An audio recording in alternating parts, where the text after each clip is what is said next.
Bismillahirrahmanirrahim. Assalamualaikum dan salam sejahtera. Selamat datang ke channel Cikgu Duan.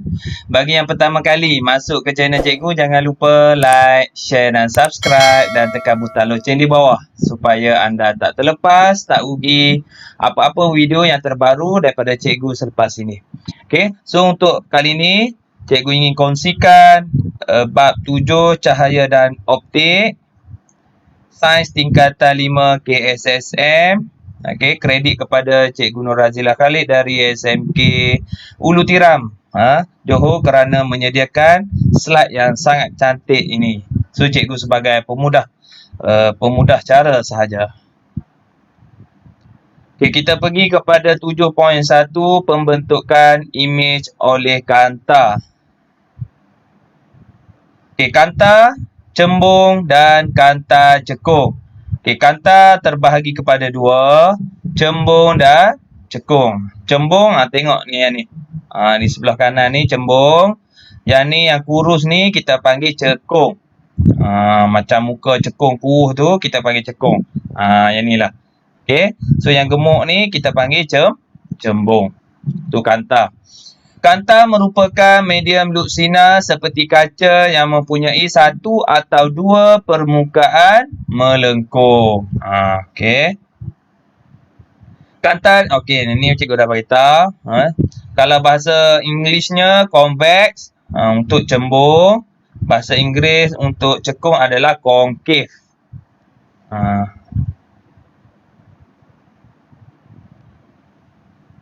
Kanta cembung.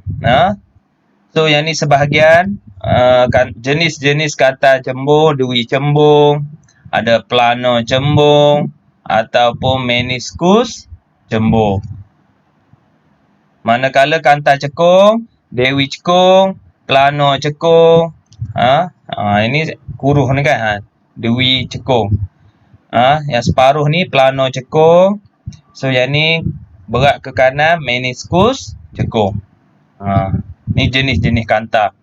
Sinar cahaya menumpu selepas melalui kanta cembung, manakala sinar cahaya mencapah selepas melalui kanta cekung. Oleh itu, kanta cembung dikenali sebagai kanta penumpu dan kanta cekung dikenali sebagai kanta pencapah. Okey, so kalau kita tengok, yang ni pun boleh buat eksperimen dekat makmal. Okey, sinar kotak ni, okey, pembiasan sinar cahaya. Tengok, kalau melalui kanta cembung, apa yang berlaku, dia akan menumpu. Ni maksud menumpu. Okey. So menumpu kat sini. So dikenali sebagai apa? Kanta penumpu. So yang ni lah yang kita gunakan kanta cembung untuk bakar kertas, bakar tisu. Ni. Yang ni boleh bakar. So yang ni concave ni, cekung, memang tak boleh nak bakar lah. Dia sebab apa? Dia mencapah. Okey, ni kanta pencapah. Tengok. Bila cahaya, sinar cahaya kena dekat kanta cekung, dia terbias. Nampak dia mencapah. Okey, dia tak menumpu. Berbeza dengan kanta cembung, dia menumpu. Bagi kanta cembung, titik fokus F, ni F ni. Ni F ni. Ialah keadaan sinar cahaya tuju yang selari dengan paksi utama. Ni paksi utama yang akan menumpu kepadanya selepas melalui kanta cembung. So, untuk kanta cembung, bila cahaya kena dekat kanta cembung, dia akan menumpu pada satu titik. Titik ni dikenali sebagai titik fokus. Semua bertumpu dekat F ni adalah titik fokus. Okay. So, kalau nak kira panjang F ialah panjang fokus macam mana? So, daripada ni paksi ni, okey, terus ni panjang dia. Ni kita panggil panjang fokus. Okey.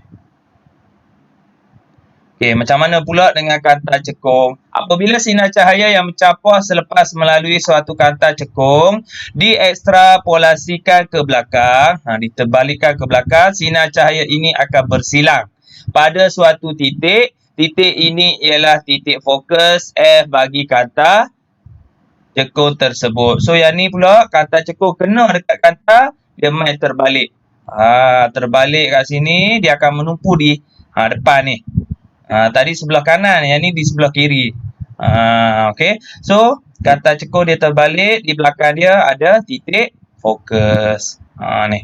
So, panjang fokus pun sama daripada titik tadi ke paksi. Itulah F. Okey.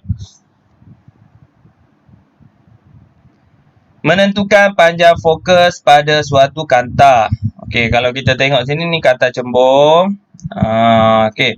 Ni pusat optik O di tengah dia. So kalau F di sebelah kanan, kalau sini 2 cm, sebelah kiri pun 2 cm. Macam itulah. 2F. So yang ni 4 cm, yang ni pun 4 cm. So ukuran dia kiri kanan mesti sama. Okey, ni kanta cembung. Kanta cekung. So kita buat paksi utama, lepas tu kita lukis kanta cekung. Lepas tu kita label lah. Tengah dia O, pusat optik, lepas tu F, titik fokus, sama juga F, F, 2F, 2F. Okey. So tu F besar, F kecil menandakan panjang. Panjang fokus. Ni panjang fokus. Kita tengok lebih detail lagi. Okey, ni istilah dia lah. Yang ni pun ada dalam buku teks. Pusat optik apa dia? Titik pada pusat kanta. Sinar cahaya yang melalui pusat optik tidak terbias. Paksi utama, garis lurus yang melalui pusat optik, sesuatu kanta dan titik fokus F. Tu paksi utama. Paksi kanta, garis lurus yang menerusi pusat optik dan berserenjang dengan paksi utama. So, kita ukur daripada paksi kanta tadi. F tadi, F kecil. Titik fokus, F besar. Bagi kanta cembung, F besar ialah titik pada paksi utama, iaitu tempat penumpuan sinar cahaya selari dengan paksi utama selepas melalui kanta. Kanta cekung pula, titik paksi utama sama juga sinar cahaya selari dengan paksi utama seolah-olah mencapah dari titik ini selepas melalui kanta. So yang ni terbalik. Panjang fokus F kecil, jarak antara titik fokus F besar dengan pusat optik. Jarak objek, okey, simbol dia U. Jarak antara objek dengan pusat optik. Jarak imej V. Jarak antara imej dengan pusat optik. Okey. So yang ni adalah simbol-simbol yang kita akan gunakan. So, bila sebut saja F kecil, panjang fokus. Bila sebut saja U, objek. V, image. Macam tu. So, kamu kena hafal lah sikit. Okay, macam mana kita nak lukis sinar? Okay. Sinar cahaya yang selari dengan paksi utama terbias dan melalui titik fokus F. So, step yang pertama, kita lukis paksi utama, lepas tu kanta cembung. Ni contoh. Lepas tu objek. Objek. Okey, sebagai contoh kat sini, step pertama kita buat satu garisan yang melalui ni, paksi kanta. Okey. Sentuh saja paksi kanta, terus kita buat satu lagi garisan yang melalui titik F, titik fokus. Okey, itu step pertama.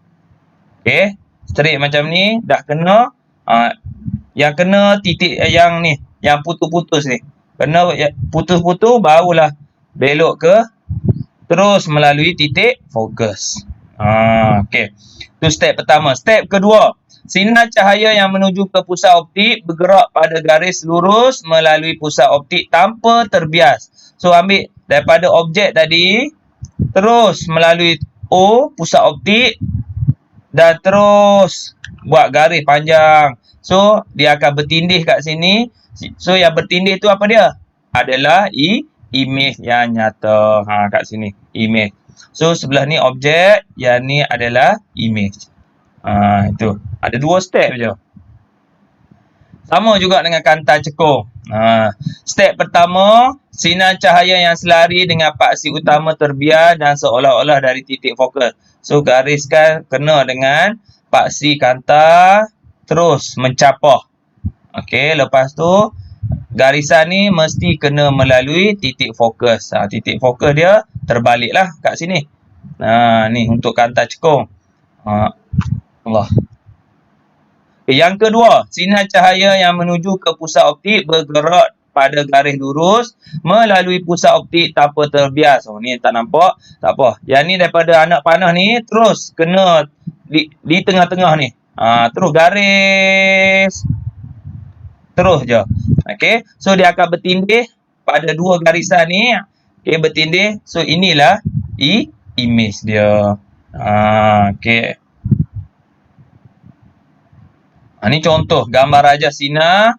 Okey, so dia banyaklah objek. Objek tu yang menentukan imej ada kat mana. Okey. So contoh objek kalau lebih jauh daripada 2F. Okey, lebih jauh daripada 2F. So step pertama ni. Step pertama garis straight, kena paksi kata, lepas tu terus melalui titik fokus F. Lepas tu yang kedua garis kena pusat optik straight. So dia akan bertindih di antara. So kalau kedudukan imej dia, imej di antara F dengan 2F. So ciri yang ni nyata, songsang, dikecilkan. Kecil. Lebih kecil daripada objek. So ini untuk objek yang lebih jauh dari 2F. Okay. So contoh aplikasi dia adalah kamera. Okay, tak ada dalam buku. So ingat kamera untuk lebih daripada 2F. Yang kedua, objek pada 2F. So sama juga, step pertama straight je, garis sampai di tengah-tengah ni, terus melalui titik fokus. Satu garisan, satu lagi garisan terus melalui pusat optik. So dia akan bertemu, okey, bertindih sama. Kalau objek dengan 2F, imejnya akan pada 2F juga. So imej ciri dia nyata, songsang, sama saiz dengan objek. So yang ni kamu kena hafal. Nyata, songsang, sama saiz dengan objek. Okey, aplikasi dia adalah mesin photostat, fotokopi. Ingat, mesin photostat yang kita guna tu, so dia guna aplikasi ni. Okey, yang kedua. Yang ketiga, kalau objek antara F dengan 2F, okey, lebih kecil pula. Okey, apa yang jadi sama juga step pertama, garis kena paksi kanta terus melalui titik fokus satu line. Line yang kedua, garis melalui tengah-tengah straight saja, dia akan bertindih lebih besar. So imejnya lebih jauh daripada 2F. Okey, nyata, songsang, dibesarkan. So yang ni adalah apa dia? Mikroskop. So yang ni adalah mikroskop, aplikasi dia. Tolong ingat. Seterusnya, kalau objek pada F. Okey. So kalau objek pada F, dia special sikit yang ni. Okey, buat satu garisan, sama juga kena melalui titik fokus, satu garisan lagi, dia buat selari, lepas tu ada garis putus-putus. So maksudnya imej ada kat mana? Di infinity. Okey, ciri imej maya, tegak, dibesarkan. So aplikasi yang ni kita gunakan pada alat teleskop. Ni nak tengok anak bulan dan sebagainya. So dia guna yang ni.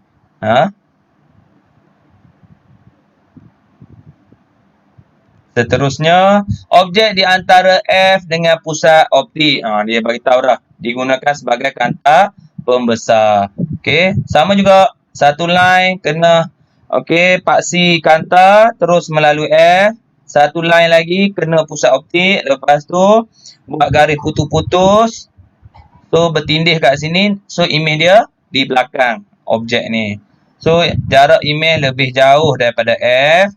So ciri dia maya, tegak, dibesarkan.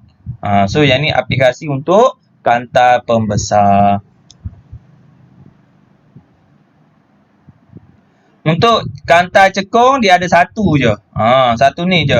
So objek lebih jauh daripada 2F. Okey, buat satu garisan dekat paksi kanta, dia mencapar. Satu lagi kena dekat pusat optik.